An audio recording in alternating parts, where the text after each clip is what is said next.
मैं यहाँ पर आप सबको शाबाश कहने आया हूँ। कारण कारण ये है कि ये जो काम हो रहा है, मैं जानता हूँ कि ये सबसे महत्वपूर्ण काम है। क्यों महत्वपूर्ण क्यों है? क्योंकि एक सिद्धांत है कि विचार की शक्ति, ध्यान देना, विचार की शक्ति एटम बम से भी बड़ी शक्ति होती है। लेकिन इसके साथ एक शर्त है, वही विचार आपको ताकत देगा जो स्पष्ट है। यदि आपके दिमाग में पूरी लाइब्रेरी भरी है और आपको कोई विचार स्पष्ट नहीं है, आपके पास कोई ताकत नहीं है। तो यहां पर आपकी समस्याएं क्या है, किस कारण है, आप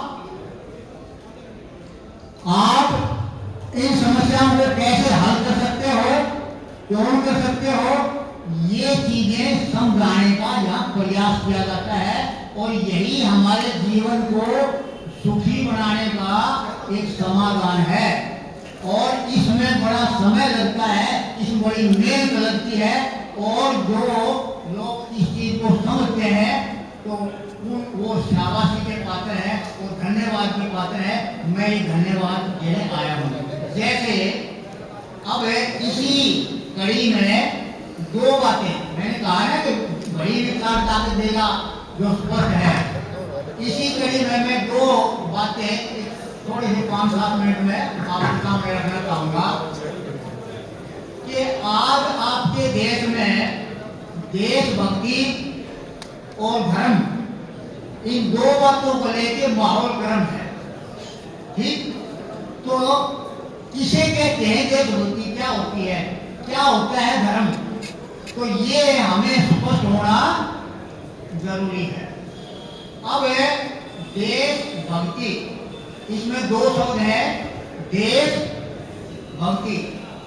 देश के भी दो हिस्से हैं, एक निश्चित भूभाग और उसके संसाधन, जैसे जंगल है, पहाड़ है, नदी है, खदान है, तो ये उसके संसाधन, और एक निश्चित भूभाग। तो देश का एक हिस्सा हो गया ये, और दूसरा हिस्सा है वहां पर रहने वाले लोग, देश के नागरिक, उस भूभाग पर रहने वाले लोग। तो इन दोनों को मिला दो तो बन गया, ठीक। अब भक्ति, भक्ति के भी दो हिस्से हो गए, ये भूभाग और इसके संसाधन। इनके प्रति भक्ति क्या है, इनकी सुरक्षा, कोई दूसरा हथियार ना ले, इनको दूसरा कमजोर ना ले ले, इनकी सुरक्षा, इनकी फिजूल खर्ची ना हो, इनका प्रदूषण ना हो, और इनका केंद्रीकरण ना हो कि कुछ लोग मालिक बन जाए और बाकी रह जाए। तो ये ऐसा काम, ऐसी योजना, ऐसा व्यवहार, ऐसे कानून जिससे देश की जमीन, उसके संसाधन सुरक्षित हो, प्रदूषित ना हो, उनका केंद्रीकरण ना हो, तो ये हो गई इस हिस्से के प्रति भक्ति। और लोगों के प्रति भक्ति क्या है, देश के लोगों को बौद्धिक रूप से, शारीरिक रूप से, आर्थिक रूप से और सामाजिक रूप से मजबूत करना, आगे बढ़ाना, ये है देश के नागरिकों के प्रति भक्ति। अब देशभक्ति की ये परिभाषा है। मेरे सामने प्रधानमंत्री बैठा हो, सुप्रीम कोर्ट का चीफ जस्टिस बैठा हो, कोई अर्थशास्त्री बैठा हो, कोई भी बैठा हो, मैं ये कहता हूं कि मैंने देशभक्ति की परिभाषा की है, या तो आप इसको काट दो कि नहीं ये परिभाषा ठीक नहीं है, अधूरी है, सही परिभाषा ये है, और नहीं तो मान लो। या तो मेरी परिभाषा को काट दो या माननी पड़ेगी आपको। अब ये परिभाषा एक व्यक्ति पर, एक नेता पर, एक पार्टी पर, एक सरकार पर हर स्तर पर लागू होती है। यदि हम नेता के, संगठन के, पार्टी के, सरकार के विचार, कार्य, नीति, कानून यदि ये काम कर रहे हैं, भू-भाग की सुरक्षा हो रही है, संसाधनों का प्रदूषण नहीं हो रहा, विद्युत खर्ची नहीं हो रही और उनका केंद्रीकरण नहीं हो रहा, तो वो नेता, वो व्यक्ति, वो संगठन, वो पार्टी, वो सरकार देशभक्त। ऐसा नहीं हो रहा तो देशभक्ति का उल्टा देशद्रोह। तो वो व्यक्ति, वो नेता, वो पार्टी, वो सरकार हुई देशद्रोही। यदि ऐसा नहीं हो रहा है तो अब आप देखिए, क्या आपके देश की जमीन सुरक्षित है, पहाड़ जंगल सुरक्षित है, नदियों का पानी पीने लायक है? बहुत सी जगह बड़े बड़े शहरों में खासकर हवा सांस लेने लायक है। तो ये कोई भी कर रहा है, मुझे किसी का नाम लेने की आवश्यकता नहीं है, कोई पार्टी हो, कोई सरकार हो, कोई नेता हो, यदि ये काम नहीं हो रहे, उल्टे हो रहे हैं, तो वो देशभक्त नहीं है। हमें देशभक्ति का सर्टिफिकेट देने की किसी से कोई आवश्यकता नहीं है। अब है दूसरी तरफ आइए, ढोंग, पाखंड, अंधविश्वास, दुष्कर्म, दुष्प्रचार, इनसे देश के लोगों का दिमाग मतलब बौद्धिक रूप से कमजोर होते हैं, मजबूत होते हैं। ढोंग, पाखंड, अंधविश्वास, दुष्प्रचार यदि बढ़ता है तो क्या देश के लोग बौद्धिक रूप से कमजोर होते हैं या मजबूत होते हैं? आप फैसला करेगा। बेरोजगारी, भ्रष्टाचार, महंगाई, नशाखोरी, इन चीजों से देश के लोग शारीरिक रूप से और आर्थिक रूप से कमजोर होते हैं या मजबूत होते हैं? देख लेना। तो ये और फिर देश के लोगों को संप्रदाय के लोगों को जात पात में, ऊंच नीच में बांटने से लोग सामाजिक रूप से जुड़ते हैं या बिगड़ते हैं? और बिखराव में शक्ति होती है या संगठन में शक्ति होती है? तो अब देखिए कि पिछले समय में ज्यादातर इन 10-12 साल में ये जो काम है, बेरोजगारी है, महंगाई है, भ्रष्टाचार है, नशाखोरी है, ये बढ़े या घटे, ये आपके सामने है। और लोगों को बांटने का, संप्रदाय में, जात पात में, ऊंच नीच में बांटने का काम बढ़ा या घटा, आपके सामने है। मैंने एक बात कही थी, संसद का टीकरण।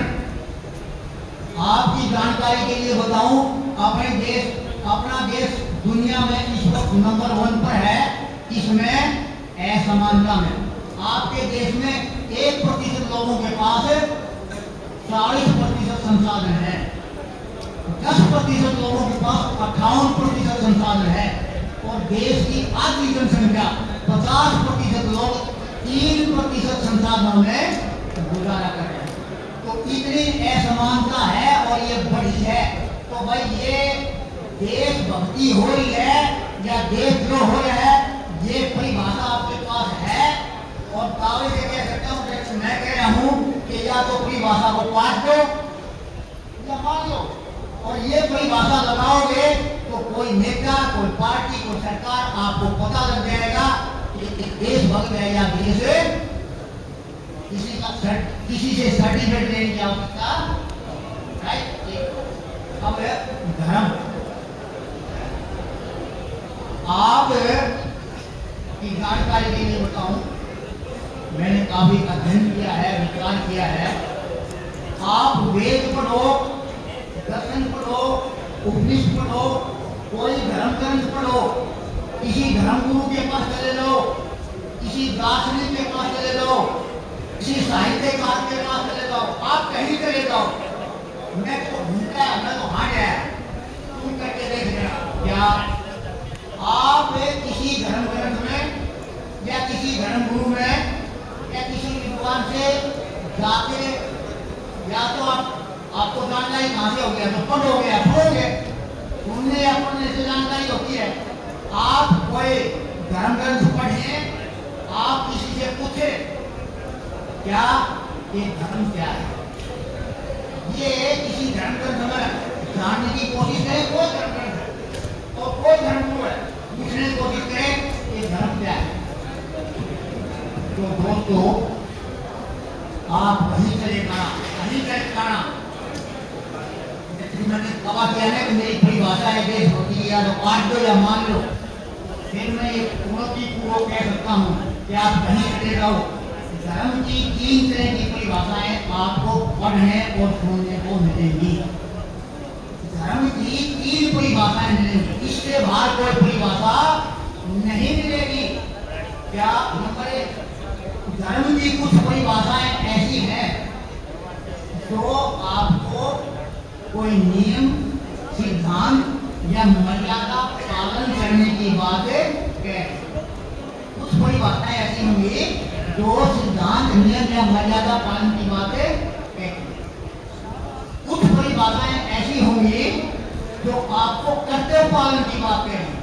आपका कर्तव्य अपने प्रति, परिवार के प्रति, समाज के प्रति, देश के प्रति क्या है, तो कर्तव्य पालन की बातें कह रहे हैं। और कुछ परिभाषाएं आपको ऐसी मिलेंगी जो आपको मानव के मूल स्वभाव के अनुसार व्यवहार करने की बात कह रही है। मैं एक उदाहरण देता हूं, यहाँ पर आप सब ने सुना होगा अहिंसा परमो धर्म है। अहिंसा परमो धर्म है, ये तो तुमने सुना होगा। अहिंसा को परम धर्म कहा, क्यों? परमाणु सबसे बड़ा, क्यों कहा? अहिंसा क्या है? मन वचन कर्म से किसी को हानि ना पहुंचाना, ये अहिंसा है। तो इसको परम धर्म क्यों कहा है? वो इसलिए कहा है कि हानि से क्या होता है? दुख होता है। हानि से दुख होता है और दुखी को व्यक्ति होना है। धरती पर एक व्यक्ति को छोड़ो, एक जीव भी ऐसा नहीं है तो दुखी रहना चाहता हो, है ना? तो सबसे मानव की सबसे मूल, सबसे गहरी, सबसे बेसिक जो टेंडेंसी है, प्रवृत्ति है, वो क्या है? सुखी रहना। दुखी कोई नहीं रहना चाहता। ये सबसे मूल प्रवृत्ति है, इसलिए अहिंसा को परम धर्म कहा है। ठीक है, तो भाई 3 तरह की परिभाषाएं, इनसे हटके आपको धर्म की कहीं कोई परिभाषा नहीं मिलेगी। अब देखिए नियम, सिद्धांत, मर्यादा, ये सब के लिए एक या अलग अलग, एक पाकिस्तान हो, अमेरिका हो, चीन हो, भारत हो, कोई भी हो, मर्यादा, सिद्धांत, नियम सब के लिए कर्तव्य पालन, परिवार के प्रति कर्तव्य क्या है, जिस समाज में मैं रहता हूँ उसके प्रति कर्तव्य क्या है, जिस देश में मैं रहता हूँ उसके प्रति मेरी क्या है, कर्तव्य क्या है, ये कर्तव्य विश्व के एक जैसे और मूल स्वभाव सबका एक जैसा। और इन 3 प्रकार की परिभाषाओं से हटके परिभाषा आपको मिल नहीं सकती। और ये तीनों की तीनों सभी मनुष्यों के लिए एक जैसी। तो अब मुझे ये बताइए कि धर्म, सारे मानव मात्र का धर्म एक या 2, 3, 4, 5? धर्म एक ही है।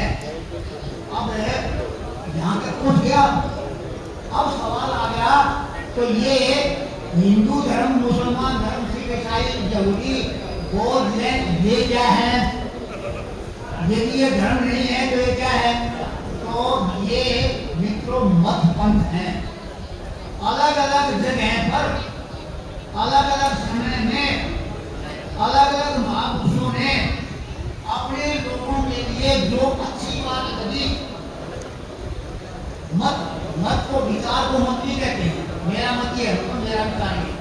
तो ये विचार उनने अपने लोगों को दिए और उन विचारों को किसी पुस्तक में संग्रहित कर दिया, तो वो उनका बन गया धर्म ग्रंथ। और उन बातों को मानने वालों को का जो समूह है उसको कह दिया पंथ। तो ये जितने भी हैं जिनको हम धर्म मानते हैं, ये धर्म नहीं है, ये मत पंथ है। राइट? अब यहां तक आप बोलिए, तो अब जितने भी मत पंथ हैं, सभी मत पंथों में हमने खूब अध्ययन किया है, सभी मत पंथों में कुछ बातें ठीक भी हैं और कुछ बातें गलत भी हैं। तो हमें किसी एक मत को लेके और दूसरे मत के साथ झगड़ा करें, उसको बड़ा या छोटा माने, इस झंझट में पड़ने की आवश्यकता नहीं। हमें मत पंथों के झंझटों में पड़ने की आवश्यकता नहीं है, क्योंकि यदि धर्म की बात करोगे तो धर्म मानव मात्र का एक है, सबका, और ये मत पंथ और इन मत पंथों के नाम पर आपस में हम एक दूसरे से ऊंचा नीचा दिखाने की कोशिश करें, तो इस झगड़े में पड़ने की हमें आवश्यकता नहीं है।